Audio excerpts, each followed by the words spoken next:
is Mr. Saraswati Prasad Mishra sir, Assistant Professor in the College Stanford in Master Professional in the Pharmacology, renowned for his expertise as a researcher, educator, and pharmacologist. Pharmacy with the F Pharmacy Pharmacology and currently pursuing a PhD. Saraswati sir embodies a commitment to advancing pharmaceutical knowledge and practice with a deep background spanning over 4 years in sales and marketing in esteemed companies such as German Remedies, Pfizer, and SRL Diagnostics. He possesses a deep understanding of industry dynamics, transitional signatures in academia. Saraswati sir has dedicated 8 years to shaping next generation of pharmaceutical talent, blending theoretical knowledge with the practical insight. His contribution extends beyond the classroom. With 7 international book chapters, addressing the application in industrial journals and granted Indian patents review. His innovative process additionally through his digital platform, Sarastop. Sir having a personal attention on that, hosting over 250 videos and a dedicated following to 38 million views of such videos. He shared his passion for pharmaceutical advancement, educational and medical development. Sir का knowledge classroom तक के नहीं है, classroom से बाहर utilised है. हम उन्हें डायरेक्ट यूट्यूब पर भी सर्च करेंगे तो सर हमें मिल जाएंगे. Thank you so much sir and please sir come at the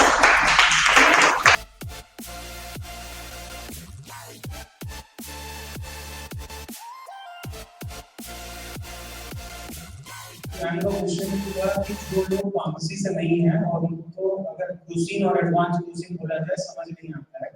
simple सा चीज है, अगर नहीं भी पता है बेसिक चीजें तो हमें पता है. कोई चीज अगर एडवांस बोल रहे हैं तो कुछ ना कुछ उसमें बेटर होगा ही. ठीक है, अब वो है मेडिसिन. तो आपको इतना कॉमन सेंस हम लगा लेंगे कि ये जो भी है, ये जो भी हम पहले ले रहे थे उससे कहीं बेहतर रिजल्ट दे रहा होगा. ये इसीलिए उसको एडवांस बोल रहे हैं, नहीं तो एडवांस बोलते ही नहीं. अब जब हम उसको एडवांस बोल रहे हैं तो दो चीजें हो सकती हैं. या तो जैसे पहला ही क्वेश्चन में जब बात हो रही थी, या तो उसका जो भी साइड इफेक्ट हुआ होगा उसको कम कर दिया गया किसी तरीके से, या कम से कम डोज में वो ज्यादा एफिकेसी देने लग गया, पोटेंसी बढ़ा दी गई. तो इन दोनों में से कुछ हो सकता है कि मैंने देखा नहीं अभी तक एडवांस डोजिंग, तो इन डिटेल नहीं बता सकता, लेकिन अगर जो जनरलाइज सोचें तो यही है. छोटा सा चीज ऐड करूंगा, मैम ने जो बोला वो, लेकिन एक चीज है कि जितनी भी बातें हो रही हैं इनका यूटिलिटी तब है जब आप उसको यूज करेंगे. देखो, आपके कॉलेज ने इतना एफर्ट लगाया और इतने लोगों को यहाँ बुलाया है. अगर आप यूज करेंगे तभी आपको कुछ फायदा है, नहीं तो हम यहाँ बोल के चले जाएंगे. आपको उस एफर्ट को डालना पड़ेगा. उसमें सबसे इम्पोर्टेंट चीज है, हम बात कर रहे हैं ड्रग डिस्कवरी की और ये सब चीजों की, उसमें सबसे इम्पोर्टेंट रोल प्ले करने वाला है फार्मासिस्ट. और फार्मासिस्ट का माइंडसेट ही नहीं है कि वो उस पर सोचे, तो फिर नहीं हो सकता है. तो पॉइंट ये है, अभी इस माइंडसेट से मत बैठो कि हमको क्या, क्योंकि मैं बहुत बच्चों से इंटरेक्ट करता हूँ तो मुझे ये बहुत अच्छे से पता चलता है कि बच्चों में ये रहता है ठीक है हो रहा है नेशनल सेमिनार, ठीक नहीं है. ये बहुत एफर्ट लगता है, मैनेजमेंट का बहुत कुछ लगता है, तब जाके वो आते हैं, टीचर्स बहुत एफर्ट लगाते हैं. तो एक चीज याद रखो, यहाँ से एक लाइन भी अगर आप सही से सुन के चले गए, हो सकता है उससे आप कुछ बदल दो. तो अपने आप को बहुत नीचे मत समझो कि नहीं यार ठीक हमारे लिए नहीं है, तुम्हारे लिए ही है. और यहाँ पे अगर एक भी चीज समझ आई है तो उसको यूज करो और उससे अपने टीचर से पूछो और सीखने की कोशिश करो. हो सकता है आगे चल के आप ही कुछ ऐसा बना दो जिससे आपके कॉलेज को फायदा हो, हमारे छत्तीसगढ़ को फायदा हो. तो उस तरह का सोच रखो, माइंडसेट इज एवरीथिंग. मैं बस ये बोलना चाहूंगा कि अभी जब हम यहाँ पे हैं तो शायद हमारा ऑडियंस स्टूडेंट है, तो कुछ उनके लेवल पे जाके मैं अगर बोलूं तो ज्यादा अच्छा रहेगा ताकि उनको भी पता चले. अभी चर्चा में आपने बहुत आसानी से बहुत सारी चीजें आप लोगों को बता दी कि ड्रग क्या होता है, फार्मासिस्ट क्या होता है, ड्रग लेबलिंग क्या होता है. देखिए सिंपल सी चीज है, यहाँ पे जो भी बातें बताई जा रही है उसमें बहुत सारी चीजें शायद आपको भी समझ नहीं आएंगी. एक बेसिक सी चीज बताता हूँ, जब भी हम कोई चीज लेते हैं हम ये चाहते हैं कि वो एक बेटर चीज हो. तो हम ड्रग डिस्कवरी में क्या कर रहे हैं, हर साल या टाइम के साथ ये कर रहे हैं जो भी हमारे पास अभी है उनसे बेटर चीजें लेने की कोशिश कर रहे हैं. अब उसके लिए हम क्या कर सकते हैं, या तो हम ये कर सकते हैं कि कोई नया ड्रग ले लें, या जैसे कि मैम ने बताया कि हम उनके फॉर्मुलेशन में उनके डिलीवरी सिस्टम में चेंजेस करते हैं। अभी डिलीवरी सिस्टम का मतलब क्या हो गया, किस फॉर्म में आप उसको लोगे, किस तरह से लोगे। अभी जैसे मैडम ने लिपोसोम बोला, अगर आपने सेमिनार अभी सुना होगा, उन्होंने लिपोसोम बोला, नियोसोम्स बोले, मतलब ये तरीके हैं जिनसे हम उनको पहुंचा सकें। एंड अल्टीमेटली हमारा गोल क्या है, कम से कम कॉस्ट में बेटर से बेटर थेरेपी पेशेंट तक पहुंचे, और उससे ज्यादा हमारा कोई रोल नहीं है। तो आप लोग जो यहाँ पे सुन रहे हैं, आपको क्यों सुनना है, उनको जानना है, मैं इस पे बोलना चाहूंगा, बिकॉज आप पहले होते हैं जो पेशेंट्स के साथ इंटरेक्ट करते हैं। ना एकेडमिक्स वाला इंटरेक्ट करता है, ना आपके इंडस्ट्री वाला इंटरेक्ट करता है, पेशेंट आपसे इंटरेक्ट करता है। तो आपको जितनी ज्यादा नॉलेज होगी उतना आप उसको बता पाएंगे। अब आपको कोई बोलता है सस्टेन रिलीज क्या है, आपको नहीं पता, तो आप नहीं बता पाएंगे। और मैम के क्वेश्चन पे मैं आता हूँ कि इन विवो और इन विट्रो की बात है।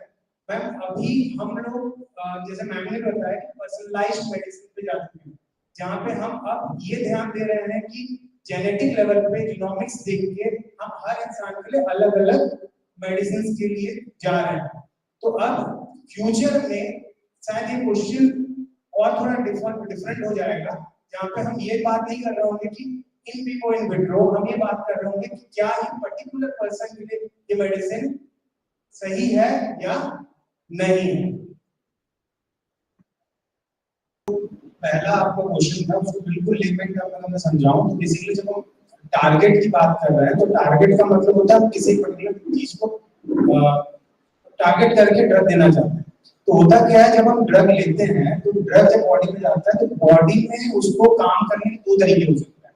एक ड्रग हो सकता है जो काम कर रहा है अपने फिजिकल या केमिकल नेचर के कारण, जैसे आप सभी ने इसबगोल सुना होगा, इसबगोल हम खाते हैं कॉन्स्टिपेशन, तो वो बॉडी में जाके उसका फिजिकल नेचर है वाटर रिटेन करना, जिसके कारण वो कॉन्स्टिपेशन को रिलीफ देता है। दूसरा तरीका होता है जहां पे ड्रग जाके काम करता है, कुछ बोल सकते हैं हम अपने प्रोटीन्स होते हैं जिनको हम लोग रिसेप्टर्स बोल रहे हैं, आयन चैनल्स बोल रहे हैं। अब वो रिसेप्टर्स का मतलब क्या हो गया, जो उस ड्रग को रिसीव करे।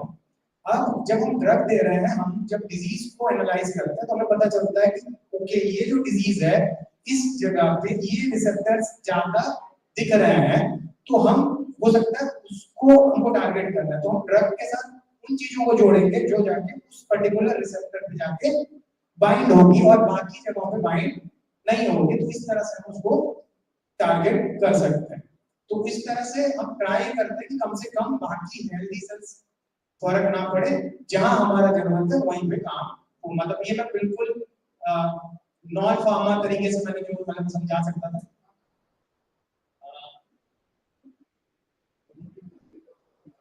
बहुत ज्यादा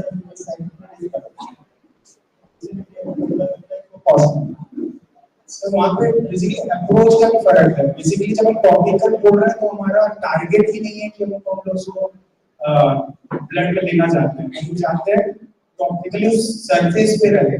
और दूसरा रहा जेल की बात कर रहे हैं हम, जो पेनिट्रेटिंग है, तो वो हमारा टारगेट ही होगा जहाँ पे हम बॉडी के अंदर लेना चाहते हैं। अब ओरल से बेटर इसलिए भी हो जाता है क्योंकि जब हम ओरली ले रहे हैं तो उसको जीआईटी क्रॉस करके जाना है, उसमें समय लगेगा। लेकिन जब हम अगर स्किन पेनिट्रेशन के थ्रू दे रहे हैं तो उसको जीआईटी क्रॉस करने की जरूरत नहीं पड़ रही, वो डायरेक्टली ब्लड से भी फर्क है। हाँ, बेसिकली जब वैक्सीन की हम बात करते हैं तो वैक्सीन का जो कॉमन जो एक आइडिया है, वैक्सीन होते क्या है कि वो उसी ऑर्गेनिज्म का कोई पार्ट होगा या उसका एक नेचर से क्रिएट होगा, या अगर लाइफ भी है तो बहुत ही कमजोर सा होगा जो बॉडी में जाएगा और उसकी अगेंस्ट इम्यूनिटी डेवलप होगी। जो सिंपल सा फंडा ही है। अब हुआ क्या था, जब कोविड हुआ था तो बहुत सारी चीजें चाहिए थी और वैक्सीन बनी भी है अच्छी। अब जो अभी रिपोर्ट्स आ रहे हैं कि हार्ट की बीमारियां बढ़ गई है, ये हो गया, ये उसमें इवन जब वैक्सीन आए थे तभी बात हुई थी कि अगर इसमें हार्ट की कोई प्रॉब्लम आएगी तो पहले 3-4 महीने में दिखेगी। उस 3-4 महीने में कोई बात नहीं हुई। बात अभी हो रही है, वो मुझे ज्यादातर फार्मास्यूटिकल्स का मुझे पॉलिटिकल ज्यादा लगती है, जो जिसमें पॉलिटिकल एजेंडा घुसा के लोग उसको एक अलग तरीके से। और ये बात भी आपके उस समय हुई थी जब हमारा इलेक्शंस थे उस समय ये बात होती थी कि वैक्सीन बनाए गए, जबकि उसमें क्लियर कट था वैक्सीन बन रहे थे उस समय बोला गया था कि कोई भी डीमेरिट्स या एडवर्स इफेक्ट दिखेंगे वो पहले 2-3 महीने के अंदर दिखेंगे। और थोड़े बहुत एडवर्स इफेक्ट का भी सर ये है कि एक ही मेडिसिन मैं खाऊं और आप खाएं, हो सकता है मुझे एडवर्स इफेक्ट दिखे आपको ना दिखे, तो वो बॉडी टू बॉडी में डिफर करता है। तो वो उसमें मतलब वैक्सीन की गलती नहीं है, मतलब हाँ बिल्कुल। लास्ट ऐड करना चाहूंगा कि जब वैक्सीन सब बना रहे हैं तो उसका इंग्रेडिएंट तो हमको डिजीज ही दे दे रहा है, मीन वैक्सीन बन ही रहे हैं कुछ कोविड से। तो इतने क्योंकि जब स्टार्टिंग में जब कोविड हो रहा था शायद उनके कुछ सैंपल्स रखे जा रहे थे, इतना मुझे याद है, तो सैंपल्स इसीलिए रखे जा रहे थे कि उनसे हम वैक्सीन के लिए हेल्प ले सकें। तो वैक्सीन और रहा फास्ट पेस में बनाना, तो मुझे लगता है नीड था, तो उसमें बहुत ज्यादा एफर्ट लगे थे और डॉक्टर्स, फार्मासिस्ट, नर्सेस सभी ने मिलकर उस नीड हम लोग सावर पे करने की कोशिश की थी। सब बेसिकली इम्यूनिटी ही है मेनली। इंडिया में क्या जितना बड़ा हमारा पॉपुलेशन है, अगर हर इंसान नहीं लगाएगा, क्योंकि देखिए ऐसा नहीं है यहाँ जितने बैठे हैं जिनको कोविड नहीं हुआ उनकी बॉडी में कोविड का वायरस नहीं गया, ऐसा नहीं था। वायरस सभी के बॉडी में गया होगा, जिनकी इम्यूनिटी बहुत अच्छी रही होगी वो उसको खुद ही इम्यूनिटी ओवरकम कर गई होगी, और जिनकी इम्यूनिटी उस तरह की नहीं रही होगी वो सब उनसे अफेक्टेड हुए। तो वायरस तो है ही और हम उसको देख तो पा नहीं रहे।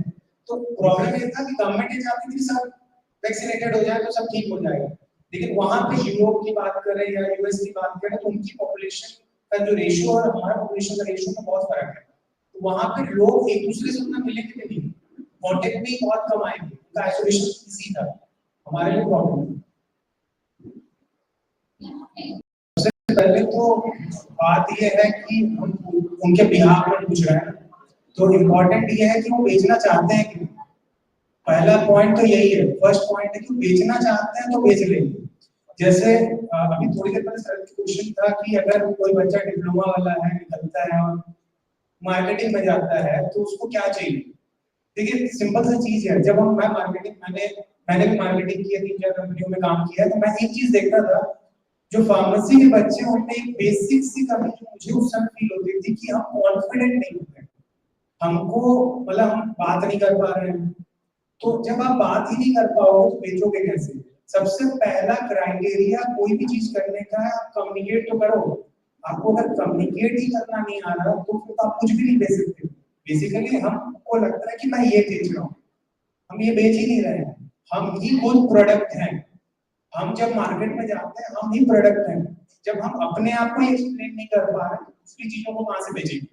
तो हमारे लिए सबसे पहला चीज है कि हम कम्युनिकेशन सीखें, और इंडिया में कम्युनिकेशन में एक बहुत बेसिक सा लूप होल है कि हमें लगता है कम्युनिकेट करना मतलब अंग्रेजी में बोलना।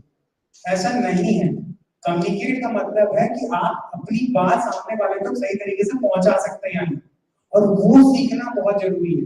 देखो बाकी चीजें आप सीख जाओगे, जब आप मार्केटिंग में भी जाते हो तो आपको ट्रेनिंग दी जाती है, सर भी एग्री करेंगे, ट्रेनिंग दी जाती है, तो आपको सिखाया जाता है प्रोडक्ट के बारे में।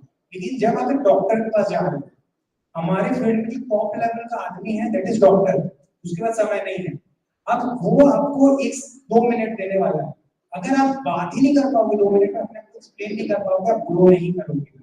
और यहाँ तो आपको कंपनी सेटअप दे रही है कि आप बेचो। जब आप अपने लिए करोगे तो आपके लिए कोई सेटअप नहीं है, जिससे भी बात करोगे उसको आपको एक्सप्लेन करना पड़ेगा। तो जो मैं पहला चीज मतलब चाहूंगा बच्चों से जो इस पे वो लोग काम कर रहे हैं, मैं अपने स्टूडेंट्स को भी बोलता हूँ, कम्युनिकेट करना सीखो, अपने आप को बताना सीखो। सही गलत अलग बात है, लेकिन सीखो तो, बोलो तो, गलतियां तो होंगी, लेकिन बोलोगे नहीं तो कभी नहीं बोल पाओगे। मैं आपकी बात से पूरी तरह से सहमत हूँ। इनफैक्ट ये केवल फार्मेसी स्टूडेंट्स की रिक्वायरमेंट नहीं है, आईटीआई नहीं है, वो डॉक्टर पर एकदम ब्लाइंड ट्रस्ट कर देते हैं और इनकी वजह से गलत दवाइयों को खाकर वो इन्फेक्शन का शिकार हो जाते हैं या मौत हो जाती है उनकी। तो आपका क्या राय है सर इस विषय में? मैं आपको इसके बदले क्वेश्चन पूछता हूँ, उसके बाद आंसर दूंगा।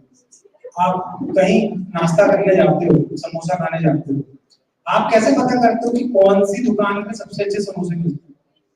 सबसे पहले मैं पहचान करता हूँ कि मैं बाहर का समोसा खाता ही नहीं हूँ, अपने आसपास के लोगों जो बनाता है जिसपे ट्रस्ट है उसी का ही समोसा खाता है।